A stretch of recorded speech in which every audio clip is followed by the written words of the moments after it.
Please help me welcome Mr. Danny V. Batimana.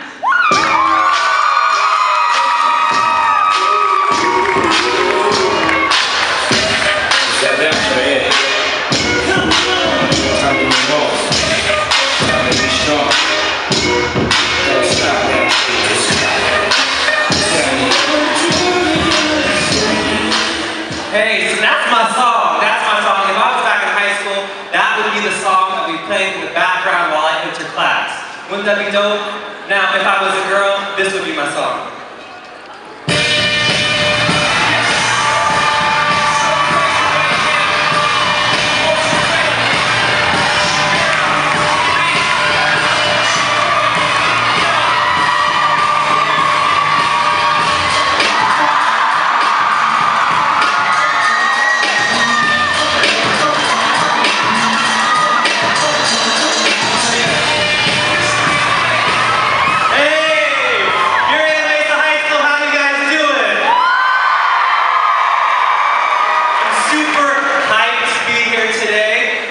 Danny V. Batimana, and yes, I'm Asian.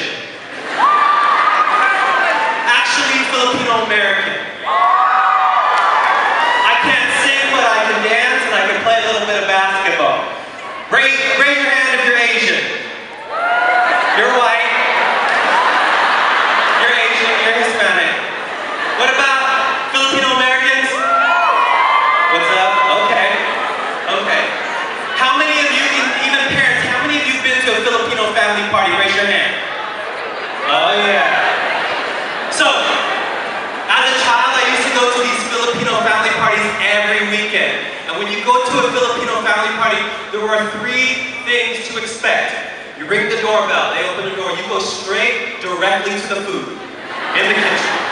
In the kitchen, there's a whole spread of food. The greasiest, meatiest foods ever in history. If you're a vegetarian like me, don't come to the party. Or just eat before. On the left, there's a smaller table, a whole pig, like a big pig, laying there with an apple in its mouth. That delicacy is called lechon.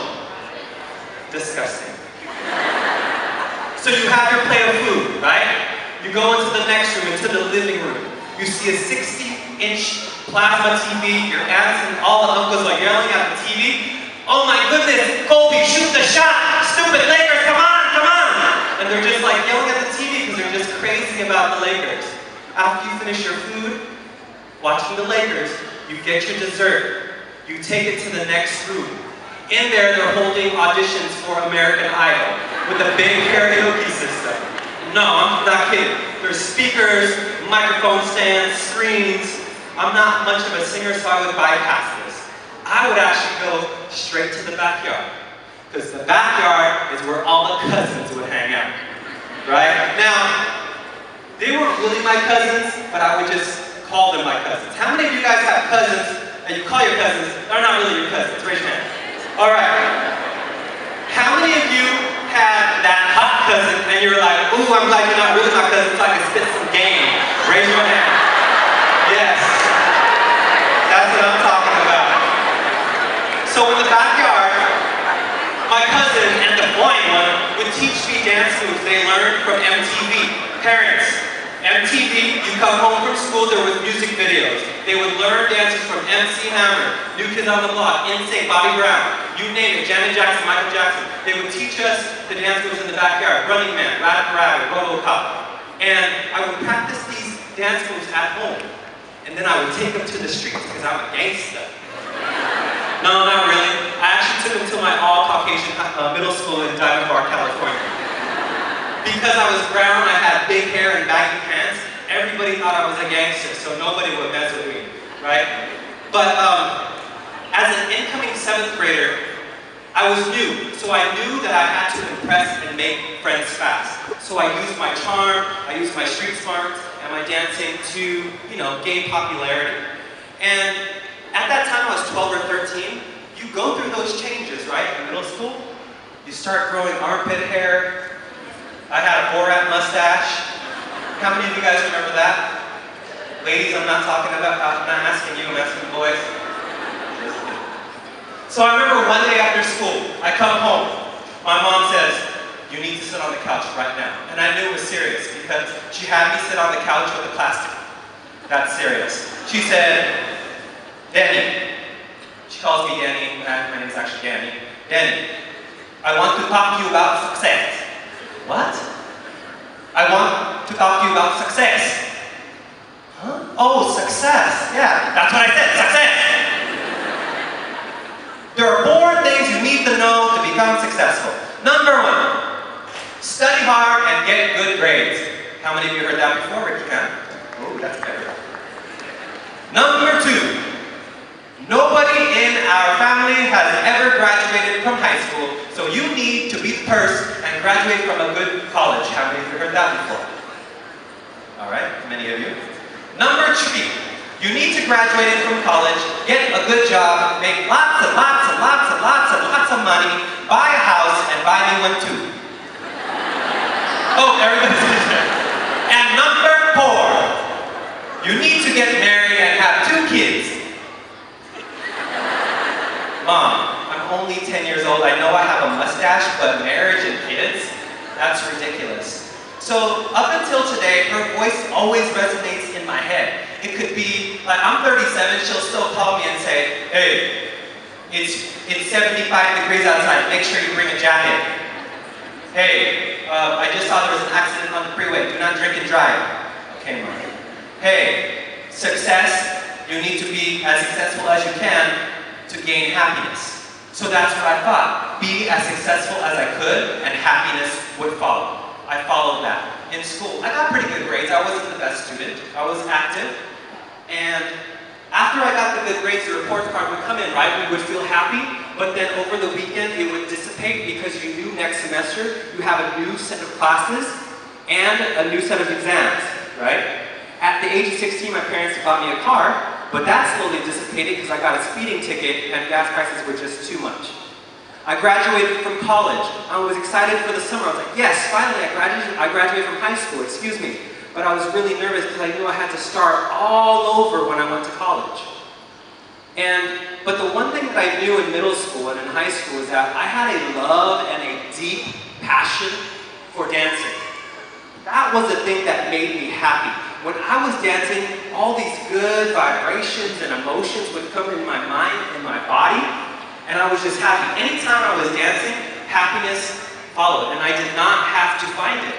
How many of you have a passion for something that makes you happy? Raise your hand. That's everyone. Now go ahead and tell your partner who's sitting right next to you what that passion is. All right? How many of you would love to be doing that activity, that passion right now? Raise your hand. Yeah. So I'm going to beat you to it. I'm going to do what I'm passionate about. DJ, hit it.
Get off the chair, Miley.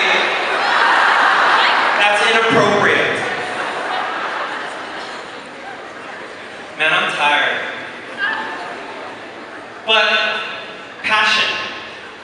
You need to find that one thing that motivates you to wake up in the morning, to go to school, to be active, that gives you hope, that gives you a future. And I'm not the first one or the last one to say really follow your passion, but really follow something that you love doing. Now, here's the thing. Not everybody just has one passion. You can have 2, 3, 5, 10. But the key is to really try them all, because how will you know if you don't try and make mistakes? So in high school especially, there's so many sports groups, there's so many clubs, there's band, there's so many activities in leadership that you can try, and if you don't like it, at least you tried, right? Now, like I said, try to find something that motivates you to come to school. Now, speaking of school, how many of you have heard of Harvard University? Raise your hand. That's everybody. Okay, can somebody tell me, parents, what is the most popular class and the largest class at Harvard University?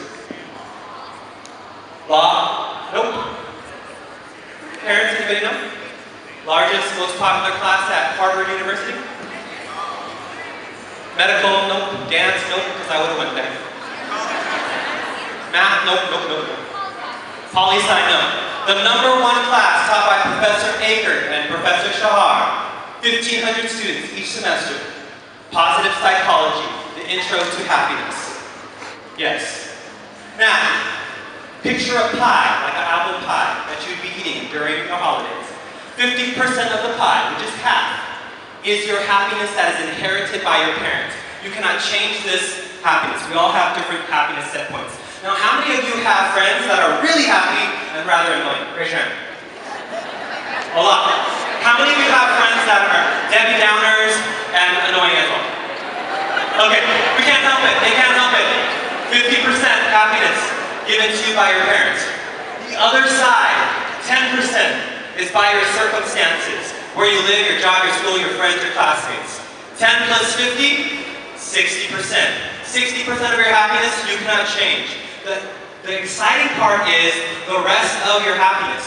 40%, you can increase this. How? Simple. Being grateful, engaging in your passion, surrounding yourself with positive friends, giving. There's a lot more, but right now, I'm going to engage in a little bit of happiness. I'm going to bring out my group of friends. They're positive. We're going to do